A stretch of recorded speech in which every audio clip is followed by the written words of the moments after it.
प्यारे बच्चों, सुप्रभात। मेरी कक्षा में आपका स्वागत है। बच्चों, आज आप पढ़ेंगे पाठ 14, कहानी जन्मदिन का उपहार। सभी बच्चे अपने जन्मदिन को लेकर बहुत उत्साहित रहते हैं और उससे भी कहीं ज्यादा जन्मदिन पर मिलने वाले उपहारों से। उन्हें जो आनंद मिलता है उसका तो कहना ही क्या। तो आज हम इस पाठ में ऐसी ही एक नन्ही बच्ची के जन्मदिन की कहानी को पढ़ेंगे। उस बच्ची का नाम वृंदा है, जिसका आज जन्मदिन है। वह सुबह उठकर अपनी माँ की गोद में बैठ जाती है। माँ उसे प्यार करती है और जन्मदिन की बधाई देती है, ठीक उसी तरह जिस तरह आपकी माँ आपके जन्मदिन पर आपको ढेर सारी बधाई देती है।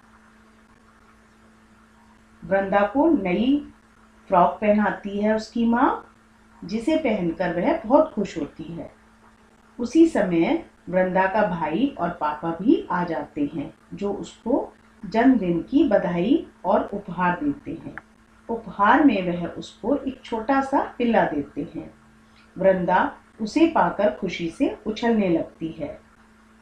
वृंदा और उसका भाई पिल्ले का नाम रखते हैं काजू।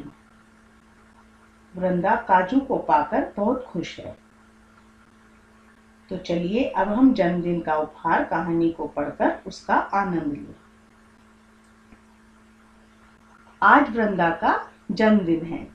सुबह सुबह उठकर वृंदा माँ की गोद में बैठ गई। माँ ने उसे प्यार किया और जन्मदिन की बधाई दी। एक सुंदर सी फ्रॉक पहनाकर माँ ने उसे तैयार किया। नई फ्रॉक पहनकर वृंदा बहुत खुश हुई। तभी पापा और शिव भैया आ गए। पापा ने कहा, जन्मदिन की बधाई हो वृंदा, यह लो तुम्हारा उपहार। आज किसका जन्मदिन है? वृंदा का। वृंदा कब उठी? वृंदा सुबह सुबह उठ गई। माँ ने क्या किया? माँ ने उसे प्यार किया और क्या किया? और उसे जन्मदिन की बधाई दी। साथ ही उसे सुंदर सी फ्रॉक भी पहनाकर तैयार किया। नई फ्रॉक पहनकर वृंदा क्या हुई? नई फ्रॉक पहनकर वृंदा खुश हुई। उसी समय क्या हुआ? उसी समय उसके पापा और भैया, जिनका नाम शिव है, वह भी आ गए। पापा ने वृंदा को जन्मदिन की क्या दी? पापा ने वृंदा को जन्मदिन की बधाई और उपहार दिया। शिव के हाथ में एक डलिया थी। डलिया में सफेद रंग का एक छोटा सा पिल्ला कूकू कर रहा था। शिव के हाथ में क्या थी? शिव के हाथ में एक डलिया थी। डलिया में क्या था? डलिया में सफेद रंग का एक छोटा सा पिल्ला था। अरे वाह! वृंदा खुशी से उछलने लगी। उसने पिल्ला गोद में उठा लिया। वह रुई की तरह मुलायम था। पिल्ला कैसा था? पिल्ला रुई की तरह मुलायम था। डलिया में जन्मदिन का एक कार्ड भी था। यह कार्ड शिव भैया ने बनाया था। डलिया में पिल्ले के अलावा और क्या था? डलिया में पिल्ले के अलावा जन्मदिन का एक कार्ड था, जो वृंदा के भाई शिव ने बनाया था। किसके लिए बनाया था? वृंदा के लिए। पापा ने पूछा, आपने इस नन्हे साथी का क्या नाम रखोगी?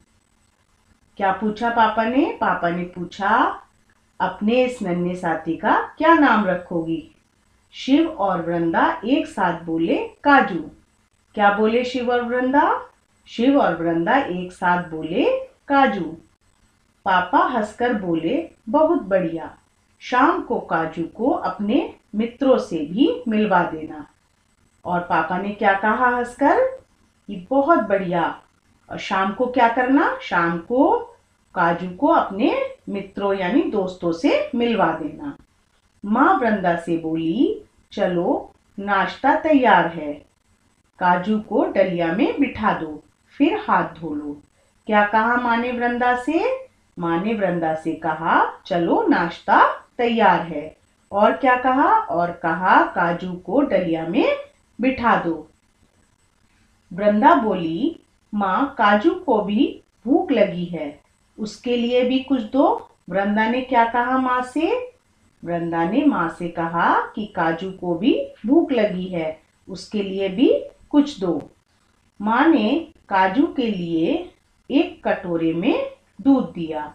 वृंदा और शिव ने काजू को दूध पिलाया। दूध पीकर काजू डलिया में आराम से सो गया।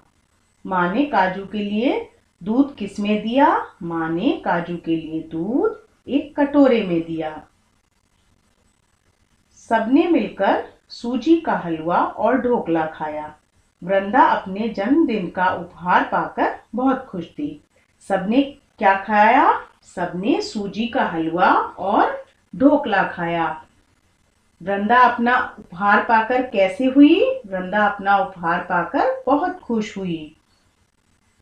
तो बच्चों, आपने ये कहानी सुनी।